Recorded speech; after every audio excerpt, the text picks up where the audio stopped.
The Transport Secretary has taken decisive steps to address the worsening reliability of the railways.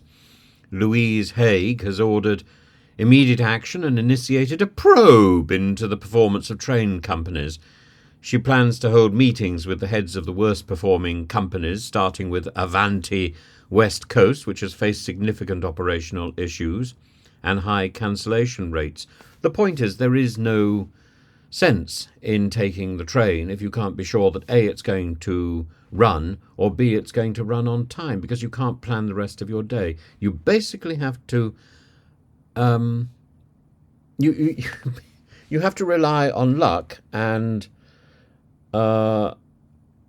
it's almost impossible. It's almost impossible to arrange more than one meeting in a one-day trip, let's say to London, because you can't be sure that you're going to be able to get the trip back. And it's going to be a nightmare. The trip up to London, certainly from Rugby, the trip up to London is fine. If you start early enough and you pay enough money for an early train, fine. But coming back is an absolute misery. Every time. And I don't remember this being the case in the past. I think this is something that has happened recently. And even when you're on the train, the amount of noise that you're subject to is horrendous. The constant whittering on of the train staff telling you about the whether the shop is open or closed, the constant alerts about the about luggage and about the station that we've just passed, and yet so often the information about the station that we're about to arrive at is late.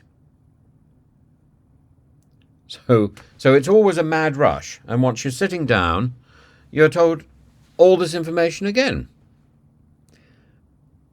There used to be a time you could get on a train and quietly snooze, set an alarm clock, and be sure to get off at the right place. No longer. No longer.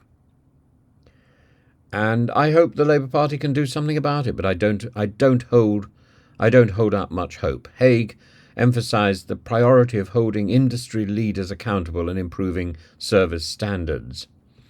Additionally, she is in discussions with Network Rail and ASLEF, the train drivers' union, to tackle infrastructure problems and resolve ongoing industrial disputes. But most of the problems lie in the fact that the trains don't belong to anybody.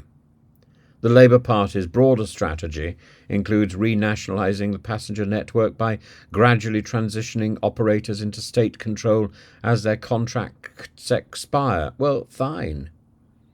But you still won't own the trains. The trains are owned by other companies. And without owning the trains which are running on the rail tracks, you don't have a lot of leverage.